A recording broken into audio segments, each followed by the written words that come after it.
Ouais, encore, toujours la même chose.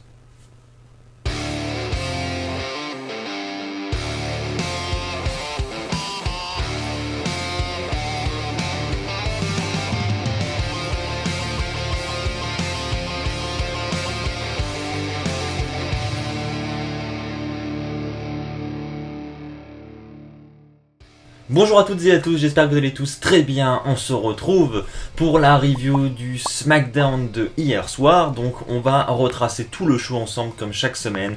Je vais revenir avec vous sur les meilleurs moments du show, mais aussi sur les plus mauvais. On va en parler durant cette émission. J'ai pas été très fan encore une fois du segment entre Roman Reigns, King Corbin et toute la bande. Par contre, il y a eu des points plus positifs évidemment. On va parler de John Morrison et du Miz qui semblent véritablement s'associer. Cette fois-ci, on a la confirmation. Nous allons voir tout ça au travers de cette vidéo. C'est parti. Pour commencer, nous allons parler de Daniel Bryan et de Bray Wyatt. La rivalité entre les deux continue, mais honnêtement, pour le moment, je suis un petit peu déçu de cette rivalité, du moins en ce qui concerne ce show.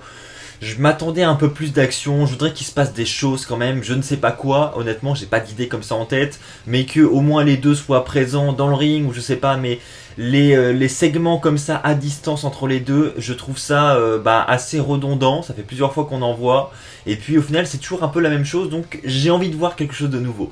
Nous avons eu un épisode du Firefly Funhouse de Bray Wyatt. Durant celui-ci, il va nous parler d'amour. Il va nous dire que tout le monde est capable d'aimer, sauf visiblement Daniel Bryan qui ne l'aime pas ces dernières semaines. Il va nous dire que Daniel Bryan a des problèmes pour le Royal Rumble.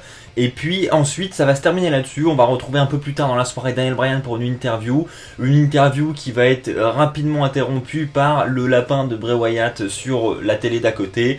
Vous l'aurez compris, il y aura vraiment un jeu psychologique entre les deux. Et puis plus tard dans la soirée, on verra également Daniel Bryan rentrer dans un vestiaire où il y a une boîte. Et quand il ouvre cette boîte, il va retrouver le lapin de Bray Wyatt, mais avec la tête complètement écorchée. Encore une fois, c'est un jeu psychologique de Bray Wyatt. Il veut prendre l'ascendance sur Daniel Bryan d'un point de vue psychologique en vue de leur affrontement pour le Royal Rumble.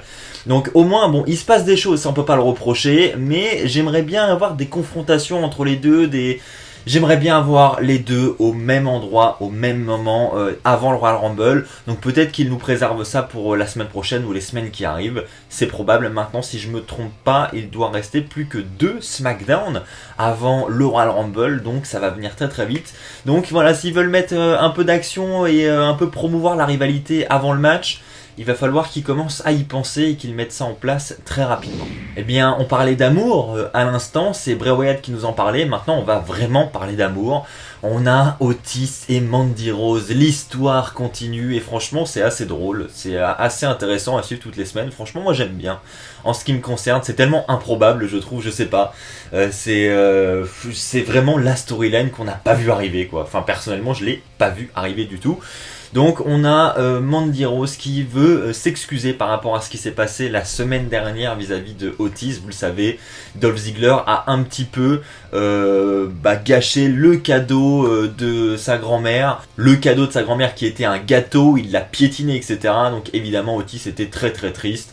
Et donc Mandy Rose, dans un geste de générosité et peut-être même un geste d'amour, cette semaine a décidé d'offrir un nouveau gâteau à Otis. Donc elle lui donne une boîte et lorsque Otis ouvre la boîte, il peut lire je suis désolé, I am sorry en anglais avec un petit smiley. Franchement, c'était mignon, mais puis Otis, ça l'a mis dans tous ses états. Hein. Franchement, il savait plus quoi faire. Il était en mode, waouh, c'est magnifique, quoi. Il était vraiment ébloui par ce gâteau. Donc ensuite, Mandy Rose lui dit, désolé, je dois te laisser, j'ai un match. Et donc on arrive au match de Mandy Rose et Alexa Bliss. Voilà, il y a un match 1 contre 1 qui est organisé entre les deux. Un match qui va être assez court au final puisque on va entendre durant le match la musique de Heavy Machinery avec Otis accompagné de Tucker qui va arriver avec le gâteau dans les mains. Et évidemment, ça va causer une distraction envers Alexa Bliss. Alexa Bliss va se dire qu'est-ce qui se passe, qu'est-ce qui se passe, qu'est-ce qui se passe. Et donc elle va regarder le stage alors qu'elle avait l'avantage dans le match jusqu'ici. Et Mandy Rose va en profiter pour faire un petit paquet. Et suite à la distraction, il y aura bien le compte de 3. Et donc, victoire de Mandy Rose grâce à Otis. Et Otis, après, on va le voir manger le gâteau sur la scène d'entrée devant Mandy Rose. Et donc voilà, visiblement ça semble plutôt bien continuer entre Otis et Mandy Rose. Est-ce qu'on va véritablement arriver à une histoire d'amour entre les deux? J'en ai aucune idée, mais en tout cas c'est assez divertissant, je sais pas ce que vous en pensez. Je vous invite d'ailleurs à me donner votre avis dans les commentaires. Est-ce que vous appréciez cette storyline entre Otis et Mandy Rose? Allez, passons à un autre segment qui m'énerve de plus en plus, c'est le titre intercontinental. Voilà, j'en ai mais plus que marre qu'on ne fasse rien avec ce titre. Je me répète de semaine en semaine, je le sais, mais il faut insister là-dessus très clairement. C'est mauvais, c'est très mauvais le programme qui concerne le titre intercontinental. Donc il faut du changement et donc on compte tous sur Braun Strowman pour nous amener ce changement. Qu'est-ce que nous avons eu? Nous avons eu un match d'organisé entre Braun Strowman et justement le champion intercontinental Shinsuke Nakamura. Cependant, le titre n'était pas en jeu. Donc le match a lieu et évidemment on a eu plein de tentatives de triche durant ce match. On a eu Cesaro qui est monté sur le ring. On a eu à la fin du match justement Sami Zayn qui a donné le titre intercontinental à Shinsuke Nakamura pour qu'il donne un coup dans le dos de l'arbitre sur Strowman.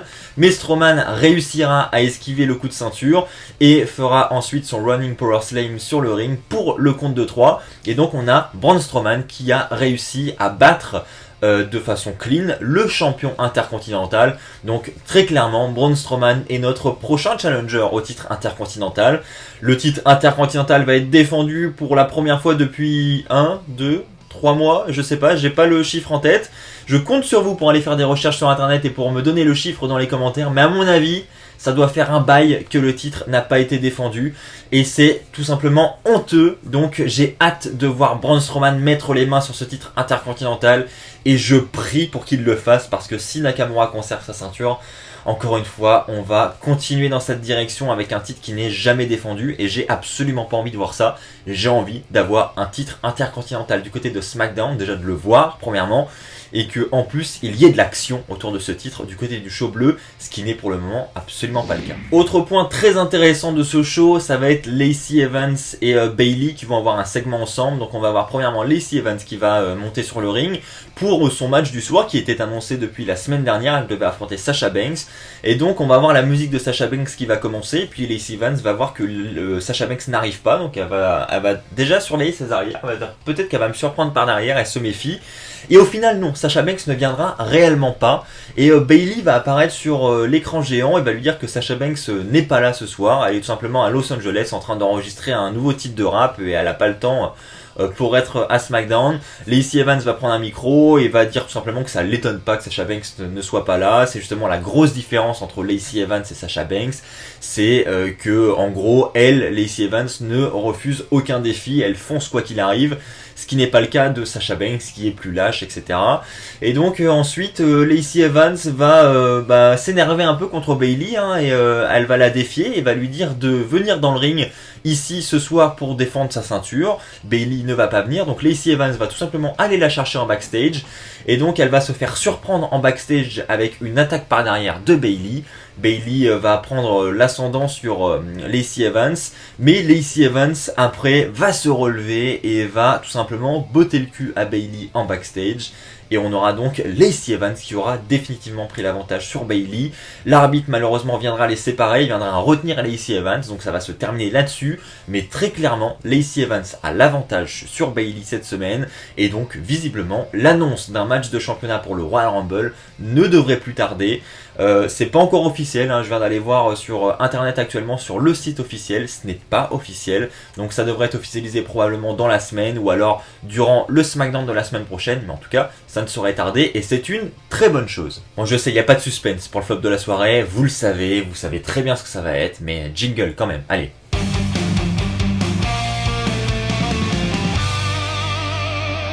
Pour être très honnête, j'ai même pas envie d'en parler tellement ça ne m'intéresse pas. Le match est annoncé depuis la semaine dernière, c'est un match entre les Usos qui sont de retour à SmackDown. C'est d'ailleurs leur premier match à SmackDown sur la Fox. Et donc ils affrontent King Corbin et Dolph Ziggler dans un match par équipe. Alors évidemment Roman Reigns était là pour nous faire un speech juste avant le match où justement il va nous parler du Rumble. On annonce d'ailleurs un rematch entre King Corbin et Roman Reigns pour le Rumble. Donc Roman Reigns dit qu'il aura l'occasion de botter 2 fois le cul à King Corbin. Ce sera une première fois avant le Rumble dans leur match 1 contre 1 et une deuxième fois durant le Rumble match. Et il fera tout ça avant de remporter le Rumble match. Voilà, c'est ce qu'il va nous dire. Ensuite, on a ce fameux match par équipe qui va partir en cacahuète. Intervention de Roman Reigns, il va effectuer un spear sur King Corbin, disqualification, donc victoire de King Corbin et de Dolph Ziggler. Et puis après le match, ça va partir dans tous les sens avec une descente du coude de Ziggler sur la table des commentateurs. Enfin bref, ça part dans tous les sens. Et honnêtement, donnez-moi une différence par rapport à ce qui se passe depuis toutes les semaines précédentes. Enfin, je veux dire, ok, il y a peut-être les Usos qui sont arrivés depuis. On a eu le retour aussi, je ne l'ai même pas précisé, de Robert Roode. Voilà, visiblement, sa suspension de la Wellness Policy est terminée et donc il est de retour. Mais à part ces deux éléments-là, je suis désolé, mais on voit la même chose toutes les semaines, c'est-à-dire des matchs qui partent en cacahuète après. Et voilà, ça se termine avec une table des commentateurs brisée ou de la bouffe pour chien. C'est quand qu'on passe à autre chose, quoi, très clairement. En ce qui me concerne, j'en ai marre.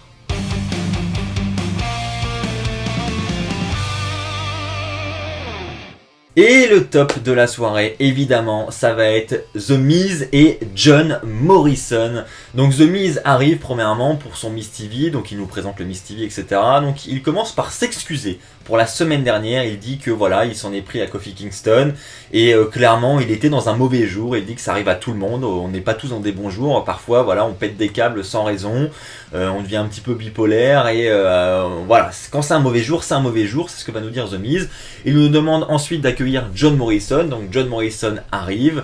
Et puis il nous dit que voilà, il est super content d'être là, il va nous dire qu'il nous prévoit de grandes choses pour le Rumble avec une nouvelle musique, un nouveau t-shirt, etc. Il nous tease un petit peu le Rumble, donc on va avoir un nouveau John Morrison au Rumble, petite info. Et ensuite il dit qu'il comprend très clairement le Miz, il comprend qu'il soit dans cette position, il comprend qu'on puisse être dans des mauvais jours, etc. Ensuite on a le New Day qui va arriver, Kofi Kingston va prendre un micro et va demander au Miz si il prend tout simplement tous ces gens pour des cons. Est-ce qu'il croit vraiment qu'on va croire en ses excuses? Biggie dit qu'il ne croit pas en les excuses du Miz parce que très clairement ce n'est pas un bon acteur. Et donc voilà, visiblement la tension semble continuer entre les deux, ils vont s'échanger des punchlines et ça va nous mener à un match 1 contre 1 entre le Miz et Kofi Kingston. Rematch de la semaine dernière, ça va se terminer tout simplement avec une victoire du Miz sur Kofi Kingston juste après son finish, alors que John Morrison a effectué une roulade à l'extérieur, je ne sais même pas comment qualifier cette prise, en prenant appui sur les escaliers. Voilà, il a fait un salto sur Biggie, encore une fois il était en chaussures de ville et tout, franchement non, c'était très bien, c'était très beau, encore une fois John Morrison dans tout son talent, toute sa splendeur. C'était magnifique et donc évidemment ça a mis Biggie KO à l'extérieur et donc le Miz en a profité pour faire son finish suite à cette distraction et remporter le match. Donc on a visiblement la confirmation, le Miz et John Morrison vont être de retour en équipe ensemble et donc pourquoi pas un match pour les titres par équipe au Royal Rumble, ça me semble très cohérent. Voilà, du coup je comprends mieux un petit peu ce match la semaine dernière entre le Miz et Kofi Kingston. Ça semble assez cohérent, hein. On aura ce match au Rumble, je pense, sachant que la semaine prochaine, John Morrison sera de retour en action dans le ring à SmackDown puisqu'il affrontera Biggie en 1 contre 1. Voilà, je pense qu'on nous tease petit à petit le match, il aura lieu et c'est franchement une excellente nouvelle et j'ai hâte de voir ça et j'ai hâte de voir le Miz et John Morrison en tant que champion par équipe de SmackDown. Voilà, c'est ainsi que s'achève cette review de SmackDown, j'espère clairement qu'elle t'a plu. Si c'est le cas, comme d'habitude, lâchez un pouce bleu, je compte sur vous pour canarder la barre des pouces bleus. Je vous invite également à vous abonner pour ne pas rater les prochaines vidéos et à activer la petite clochette pour recevoir une notification dès qu'une nouvelle vidéo sort sur la chaîne. On se retrouve très très vite, d'ici là portez-vous bien et puis comme d'habitude n'oubliez pas, soyez toujours très très fiers d'être fan de catch. Allez bye tout le monde.